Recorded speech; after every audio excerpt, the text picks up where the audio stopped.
to the Lakers for 3 years and with an opportunity to recoup all the money lost after the trade from Dallas to Los Angeles. It looks like a good day to be Luka Doncic. Sharpe breaking the news here on SportsCenter about Luka's new contract. Thank you, my friend. Appreciate you.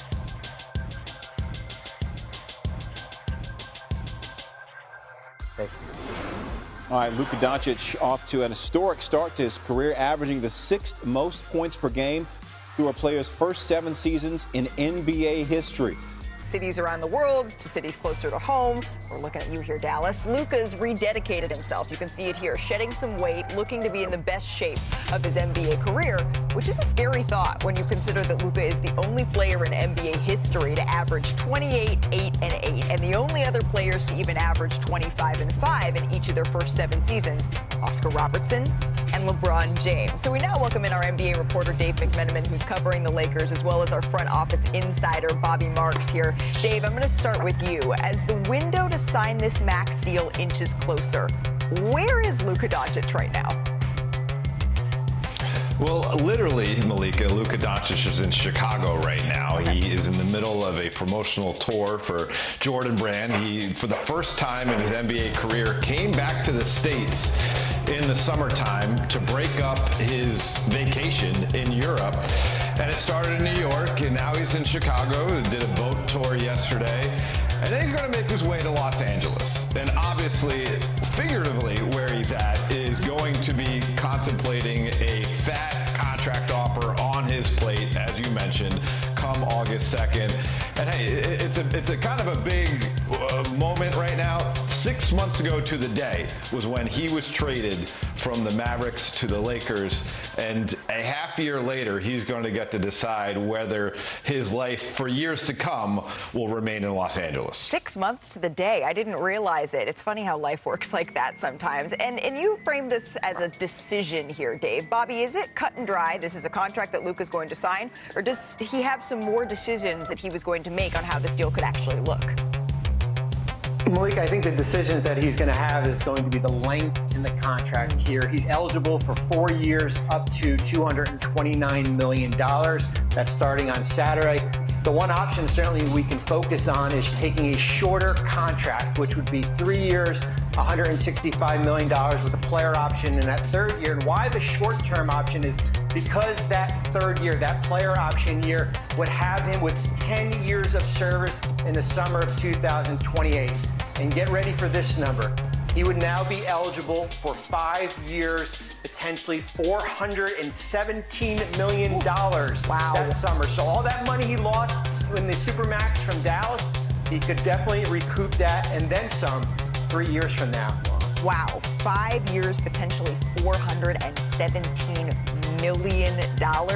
Bobby, Dave, thank you so much for your insight. We will be monitoring this closely here over the next 24 hours. Ramona, I'm curious, as Bobby lays out these numbers, it seems like it makes the most sense for Luka to sign the 3-year 165 because 5 years, I'm going to say it one more time to Ahmad, who played in the league. It's some different. 5 years, $417 million, recouping some of that loss here from Dallas. What will this signify for Los Angeles, whether he signs 3 years or he signs 4? I think if he signs any years, that signifies a lot. That means, because he didn't ask to be traded here, as we know. Right. I mean, you have the video of him throwing the phone to prove it, right, when he got the trade. But he has embraced Los Angeles. He's done everything to signal that he's happy here. I know that he's had good meetings and conversations with everybody in the front office. They've been in touch with the new owners who are going to come in here. And let's talk about that number you said again. 5 years, $417 million. Yeah. Mark Walter, who owns the Los Angeles Dodgers, didn't bat an eyelash giving Shohei Ohtani $700 million. Okay? Baseball doesn't have salary guys. It's a different thing. 700. That's just. I mean, it's just a lot of money for all of us, right? But they got it. Right. They got it. And if he signs here and commits to the Lakers, that is. They win the summer. Right. That's it. There's teams out there right now waiting to see if Luka extends with the Lakers. Because if he doesn't, he's the biggest free agent to hit the market in years. You know what I like about him? When he walked into L.A., he embraced it. Yeah. Gave money for the fires, gave money to, fix a Kobe mural. And then one thing about the Lakers, which is pimped by them, can I say that? Yeah. Okay. God, you know that, Shannon, is they always have a star. Yes. I've never seen any team Hollywood, sports man. do this other than Real Madrid. Like, you got Jerry West and Elgin, Magic Kareem, Showtime Lakers, and Shaq and Kobe, and then LeBron comes, and then you got the guy after LeBron? Right.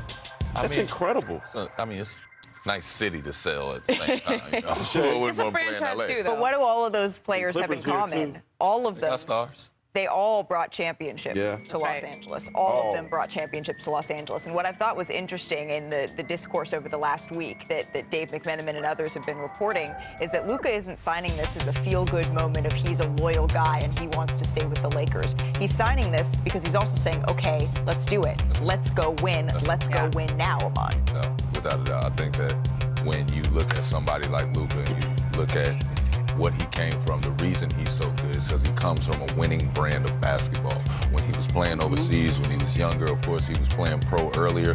But when you look at his collection of work, all you see is winning qualities. And now we want to see him win on the big stage. And so, again, tomorrow is the day that he could agree to this contract. Now, despite the Lakers trending towards putting the cherry on top of a very productive summer here, LeBron James... let's read the tea leaves. We're just, all right? I'm not going to pretend to know what this means because the NBA's all-time leading scorer, he posted this image of himself working out in front of, as the internet was quick to point out, some Clippers signage. The caption, quote, say whatever you want, but you damn sure won't be able to say I didn't put in the work. We'll see what happens when I no longer exist. And then some expletives as the little cherry on top here. Now, Ramona, that's my question. What had happened? I know this is the old Clippers facility. This isn't like a new, he's not working out. Yeah, he's not down. Yeah, okay, but still. We know he lives on the west side of LA. I think the old Clippers facility in Playa is closer to where his house is than the Lakers facility. Sure. Okay. And also his agency rents the space, so he works out. All of that All fine. of that tracks, okay? However, there were 12 photos in that gallery that he posted on Instagram. Lovely array. And only one of them had Clipper signage, and it was the first one. Okay. Now, the caption to me is equally as interesting because when he says, it's basically saying, you're going to miss me when I'm gone, just when I'm no longer here. And that to me feels like he's signaled through social media and a lot of his posts and a lot of his actions all summer long, which is he does not feel appreciated right now. This is awkward. This transition from Luka to LeBron, where LeBron was going to write his own Hollywood ending. This is the place he wanted to end his career.